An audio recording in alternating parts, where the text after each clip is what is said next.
Hello and welcome to Into the Woods with Holly Worton. This podcast is all about our journey into the woods of ourselves, getting to know who we are, where we are, and where we're going in life so that we can create the life that we want to live. It's about deepening your connection with yourself, taking inspired action, and really trusting yourself and your intuition. It's also about mindset. Our beliefs are such an important part of this journey. And there are so many ways for us to change our mindset so that we can more easily live a life of expansive joy. This podcast is also about going literally into the woods and spending time in nature, and how that can help us on our own personal journey of self-knowledge. Thank you so much for joining us today. Now let's get into this week's episode. Hello, adventurers, and welcome to the Into the Woods podcast, episode 490. This is your host, Holly Worton, and I'm back with another solo episode. Today, I'm going to talk about finding the motivation for your adventures and helping you to reflect on the question, how badly do you want it? This episode is late this week because I've been ill for a couple of weeks, which if you're on my email list, you probably already know. I lost my voice, I had to cancel 2 interviews, couldn't do any solo episodes. My voice is still a bit off, but at least I no longer sound like I'm croaking like a whispering frog. So, in this episode, I reflect on my experience working toward my black belt in kickboxing. I know that's not an outdoor adventure, but this experience has very much kind of informed my adventures for the last few years and vice versa. So, in this episode, I discuss what it took to pass the grading and what I learned from the experience. I also reflect on how it's affected and informed my outdoor adventures and how the activities have been mutually supportive. And this has been an episode that's been on my list for many, many months, if not over a year. Some time ago, a listener wrote in and asked me to talk about my kickboxing. And he asked, what have you learned from kickboxing? And what this teaches you about learning new things in general, how to handle the physical discomfort of it, but what have you learned from it, and maybe what you've learned about how to learn. I've had that on my list of things to talk about, and I've been waiting until now to do this episode. I didn't think it would take this long to do it because I thought I'd be doing my grading a long time ago. So this is very much a long time in the coming. So, how badly do you want it? Finding motivation for your adventures. As a quick introduction, why did I start kickboxing in 2015? I know I always talk about the importance of knowing your why for your outdoor adventures, and I've done a whole episode on that, which I'll link to in the show notes. But I always wanted to do a martial art ever since I was like a really little kid. I remember being in first grade and going to the library and checking books out about martial arts because I just was really interested in them at a very young age. And then never did it. And then back in 2015, I was having lunch with a friend who was visiting from New Zealand, and we were talking about martial arts and how we always wanted to do one. And so I decided that 2015 was going to be the year when I tried it. So that summer was when I walked the South Downs Way for the first time. And when I got back, I did the research, found a local school, and started going to classes. And I've been doing that ever since, with the exception of COVID, when things were kind of off and on. And then last year when I had my shoulder injury and I couldn't do anything really much with my shoulder. So what have I learned from kickboxing over the years? I've learned a lot of things, in addition to just the techniques and skills of kickboxing. I've learned how to do things even when I think I can't. And I started out, obviously, as a white belt, moved up on the grades over the years, and every time it's just something that I really enjoyed, but it hasn't come easy to me. And I think that's another thing that I've learned that's very complimentary here is how to get better at things even when they don't come easy to me. And I kept at it because I enjoyed it. I kept at it because I wanted to improve. But this is not something that came easily to me. And I've got blog post about martial arts and autism. And that's because I've been reflecting a lot about how my autism has made kickboxing more challenging, and also how kickboxing has helped me with some of the ways that my autism presents, some of the symptoms. So for various reasons, it's been hard. It's not been easy. It's not something that I started and it's just been like smooth going. And I think one of the things that I learned was how to get better gradually. And what I loved about doing a martial art is that you have very clear milestones. You have gradings every 3 months or every 6 months. You know you have a syllabus to prepare. You know what you're going to be tested on. You're tested on it. You get the next belt. I really liked those clear milestones or clear steps. And having that kind of structure was really, really useful to me because I feel like so many things in life, there is no structure like that. And so I really relished it. It really worked for me. And another thing that's taught me is how to do things even when I'm scared of them. So sparring is something I enjoy, but sometimes it's scary. And one of the things that I had to do in the latter half of this year was to really step up my sparring and to go to extra fight club classes and force myself to go to the classes where the more challenging people were going. And a lot of them were going to these fight club classes where they were a lot better than I was. And I was just having to step up and fight with people who just were much better than me. I mean, there were some days where it was like, I just didn't want to go to class because I was just tired and scared, and I did it anyway. Because I knew that it was what I needed to do to get ready for my black belt grading, which I knew was going to be a whole new level. So I've learned a lot of things about working towards a big goal. So another thing that question was, what has this taught me about learning new things in general, and what have I learned about how to learn? Again, I really struggled with in the beginning because the way this is organized, you just kind of jump in with everyone else. And in the beginning, when I first started, there were 2 instructors, and there was kind of a beginner's group and then the advanced group. And now it's just all together. But the beginner's group, even though people were white through, I think, orange belt or white through yellow, there were still people that had been there longer. So, you kind of got some instruction, you got some explanation on how to do it, but I was still outnumbered by people who had been there for longer and knew what they were doing. I don't know, it just felt like a lot to learn, like a lot of different kicks, a lot of different punches, blocking those kicks and punches. I don't know, it was a lot for my brain. And again, I'm autistic, so I know that my brain is not naturally good at multitasking. So I bought a book on kickboxing to understand all the different kicks and punches because I learned better by reading. Obviously, you can't learn kickboxing by reading, but it really helped to give me a bit of foundation that I could absorb into my brain. And then when we practiced those things in class, it was like, oh, right, we're doing this thing now. I don't know. It seems like a weird thing to do, but I found it really useful.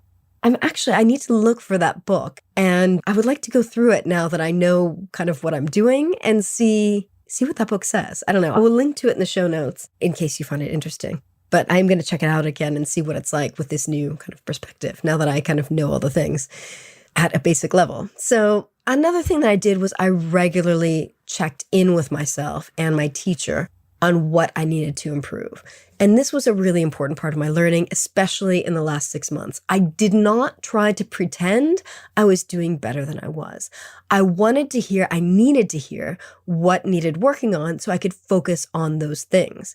And I really got over my ego on this. I couldn't pretend I was better than I was because I needed to improve on my weaknesses. And another thing that I did to improve on my weaknesses was when I was sparring with more challenging people that had more experience than I did, I would always ask them how to improve on the things that I was weak on. So I'm not very tall. I'm only 5'3". A lot of the people in my school are taller than I am, especially there's several tall women. And so I remember one time in one class asking one of them, I feel I'm at a huge disadvantage with you. What do I need to do when I'm sparring with you to not be at such a disadvantage? And she kind of thought about it and we talked about it, and that was really helpful. I have another tall friend in kickboxing who has really flexible legs, and she's a really good kicker, and she has these high kicks that I find really difficult. So I specifically would say to her whenever we go to sparring class together, I would say, please kick me in the head. Just kick me in the head, because I need to get over my fear of being kicked in the head or in the face, and B, learn how to block it. Because I developed at one point this really bad habit of looking away when I was getting kicked in the head. And that was one of the things that my teacher said, you cannot look away when you're being kicked in the head. You can't get your black belt and be looking away. So I realized I needed to just focus on blocking the thing that scared me most, which was kicks to the head. So that was really useful. I think one of the biggest things that I've learned about how to learn from kickboxing is to just really be honest about my weaknesses and really be honest on what I needed to do to improve those, and then focus on improving them. Now, I know kind of the standard advice in life is to not focus on your weaknesses, but to focus on your strengths and improving your strengths. But when you have a very specific goal, like passing your black belt grading, I found it super useful to be clear on my weaknesses and improve them. As I was going, I was also getting clear on what are my strengths, like what am I good at? I ended up getting pretty good at blocking and like defensive strategies, but then not necessarily always good at offensive strategies. But it all worked out in the end, and really focusing on the blocks and moving and not being afraid of those high kicks to the head, that it just really helped. It really, really helped me to focus on the things that were most challenging. So what did it take to pass the grading? I originally thought I was going to be ready for grading in June on the summer course. But it was really hard for me to get back to class after I'd been off for almost a year with my shoulder. I really felt like I wasn't starting off from where I left off before I injured my shoulder and before COVID. I was starting off at like a much more basic level. I really struggled to get back up. I also had like multiple family visits. I had a lot of stuff going on in the first half of the year, and I wasn't going to class as much as I needed to prepare. And when it got time to the summer course, I knew I wasn't ready. I still asked my teacher anyway if I could do it, and he said, no, you're not ready. I knew he was right, but I had to ask. But it was good to have that confirmation that I already knew. So I also realized I had to step things up in a big way. I didn't want to get to December and not be ready. So I asked friends that had already done their black belt grading what they did to prepare. I made a note in my journal of all the different things that they said. I did those things throughout the next 6 months. I did all the classes I could handle each week. I did all the sparring classes that I could, which is the fight club classes where you're just sparring. Did a weekly run to keep up with my running a little bit, but my running fitness definitely declined this year. I practiced my line work a lot, and that's something that, again, I know is a weakness for me in gradings. I'm not good at understanding verbal instructions. My brain just kind of mixes things up, and especially with a lot of the combinations, it's really challenging for me to hear these instructions and then perform them. So practice that a lot. Practice straddle stance, which is it's also called horse riding stance. It's a weird thing where you're kind of squatting in the air, and it's kind of a quad buster. It really strengthens your quads, but it's something that you're tested on for the black belt grading. I think we have to do it for 4 minutes. So I just kept building up. Actually, my intention was to build up to 6 minutes, but I built up to just over 5.5 minutes to help with that. I also did a ton of mindset work. So anytime I got back from class, and I either received feedback from my teacher on what I needed to improve, or I realized what I needed to improve, or I realized what I was struggling with, I would do the mindset work, and I was seeing really big just improvements from the mindset work alone. And I don't know why it was so effective. I've never had mindset work be so effective for me. And I think that's in part because I really wanted this really badly. I was really clear on what I wanted to improve and needed to improve. And I was also taking a lot of practical action. So it was like I would do the mindset work, and then I would keep showing up for class to work on those things. So I found it, seriously, the most effective mindset work has ever been for me. And finally, what it took was really focusing on improving my weaknesses and just getting brutally honest with myself about where I was and what I needed to improve. So there's a question about how to handle the physical discomfort. The grading was very intense. It was 5 hours on Saturday and 8 hours on Sunday. But in normal day-to-day, week-to-week classes, there's not a lot of physical discomfort because it's just class and sparring. And yeah, sometimes I get kicked in the face, and it hurts, or my nose hurts, or I got my ribs bruised one time. But most of the time, I think it's more mental and emotional discomfort than it is physical discomfort. And I was often scared of going to Fight Club, but I just did it because I knew that's what I needed to do to pass my grading. And I think that was what the biggest thing was for me. Like, I just did what I needed to do. I forced myself to go because I knew that's what it was going to take. It's like times in the past when I've not felt like going out for a training run, but I've done it anyway because I knew I had a race coming up. It's like when you have a big goal, you know you've got to do what you've got to do to prepare for that goal, especially a physical goal. You've got to get your body in shape to do the goal, to achieve the goal, to work toward the goal. And I think that's why it's so important for me to have a race in the calendar if I'm focused on running, or have a grading in the calendar if I'm focused on kickboxing, because it's deadline. It's a very clear deadline on you've got to get into shape by this date, because if you don't, you're either not going to achieve the goal, you're not going to finish the thing, or you're going to really suffer. And I don't like suffering, so that's why I like to train in advance. I had a lot of physical discomfort when I had my ribs bruised. I got kicked really, really hard to the ribs. I don't know, when was that? October.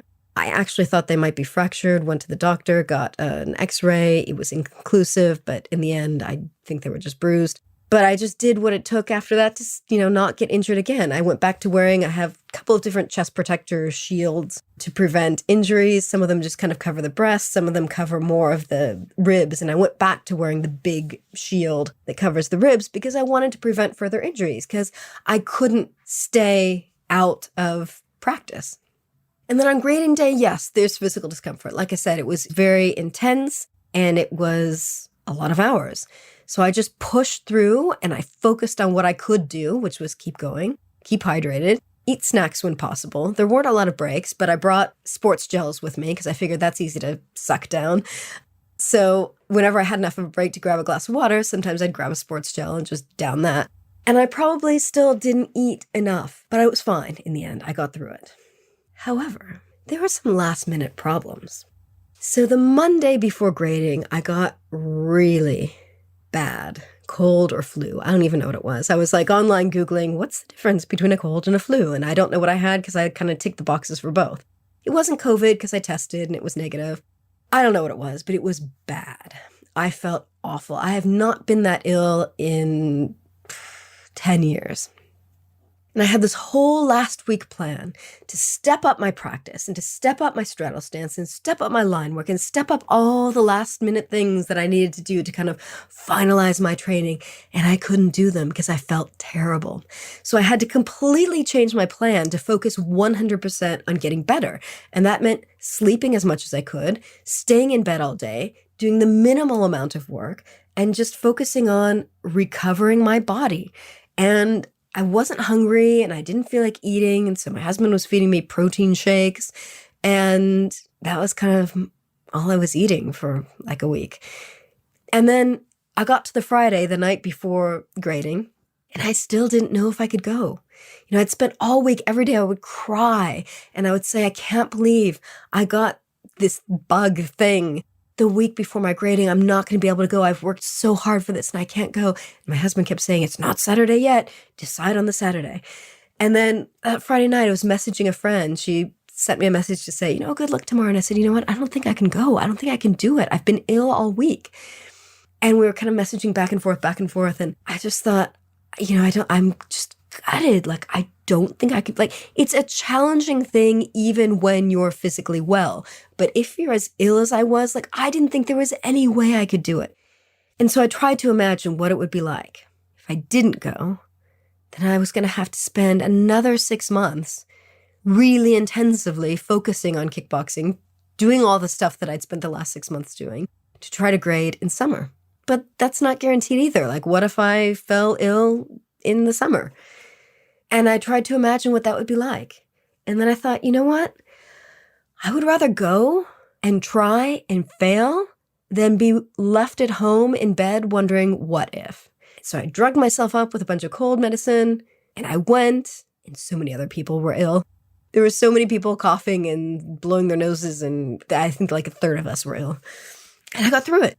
So this truly was, for me, a lesson in how much do you want it. And I was journaling about this, I don't know whether it's the evening of the grading or the day after. But so many people often ask me where I get the motivation to do the things that I do. And it's something I've struggled to answer because I don't know, I just do them. But now I understand that when I have a goal that's important to me, I just do what it takes to make it happen. Last year when I ran 100K, it was important to me. That was a big goal. And so I just did what it took to make it happen. I did what it took to train. And then I did what it took on the day to finish. And I think that's the important thing, is that your goals are really important to you, that they're meaningful to you, that you're clear on what your why is. Why are you doing this thing? Is it just because it sounds good? Is it because you think you should have that goal? Is it because someone else wants you to have that goal? Or do you really want the thing? So I really wanted it. And so I had a plan. I asked friends what they did to get ready, and I did that. And I did it. And I just did what it took.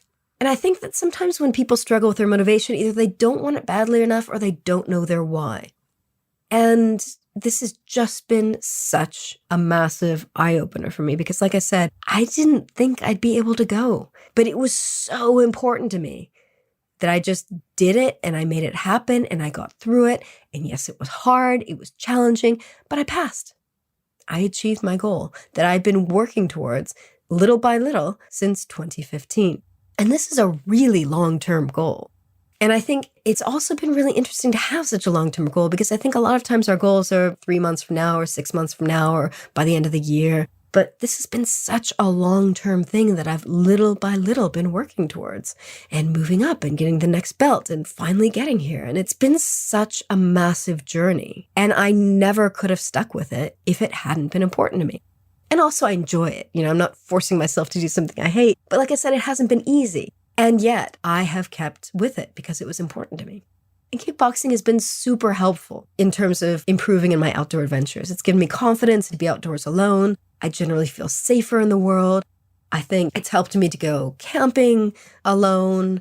Because even in a campground sometimes, if it's a really quiet, if I go camping in winter, sometimes I do get uncomfortable. But I feel more confident. I feel more comfortable being outdoors alone and just in the world alone because I feel like I'm better with self-defense and I hold myself differently than I used to.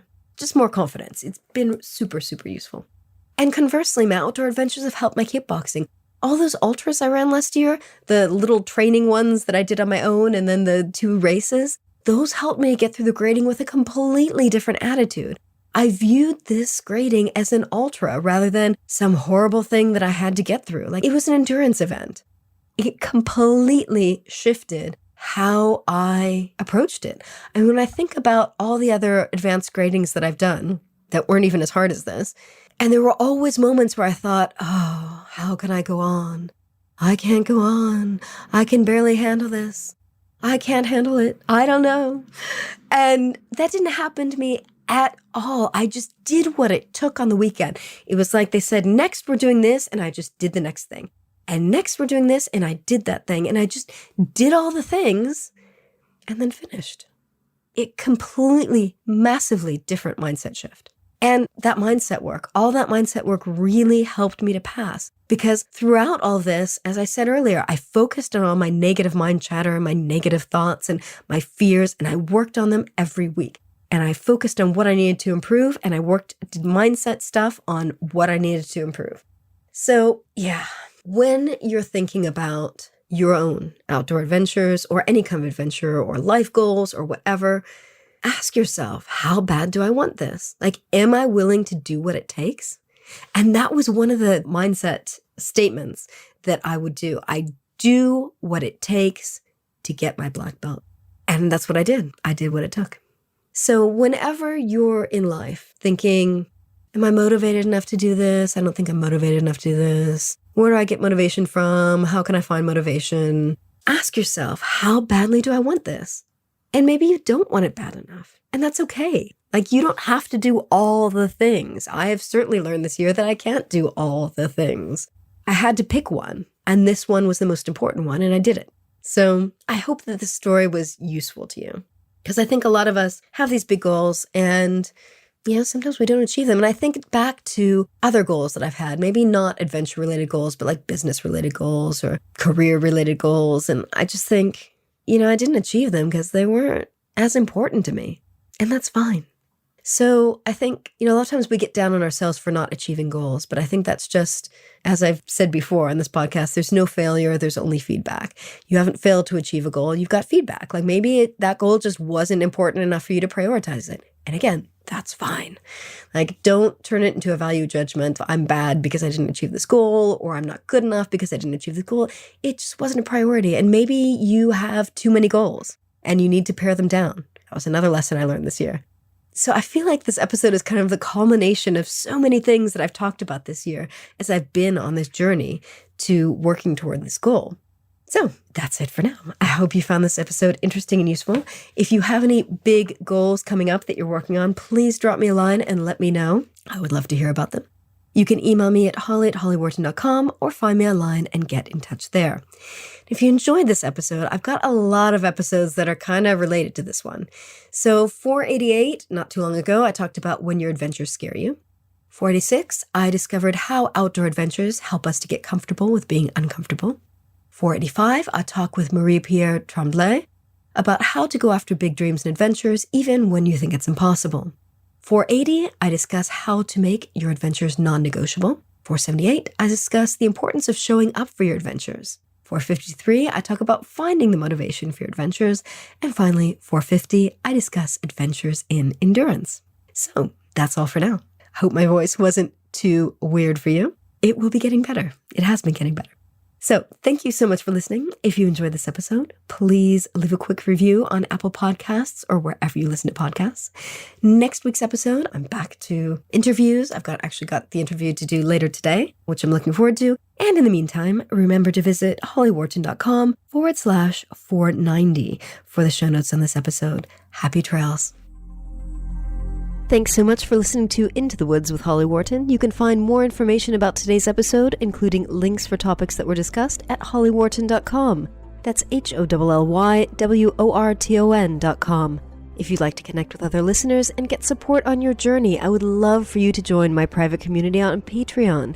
That's patreon.com/Holly Worton. That's patreon.com/Holly Worton. Thank you so much for listening, and I look forward to seeing you next week.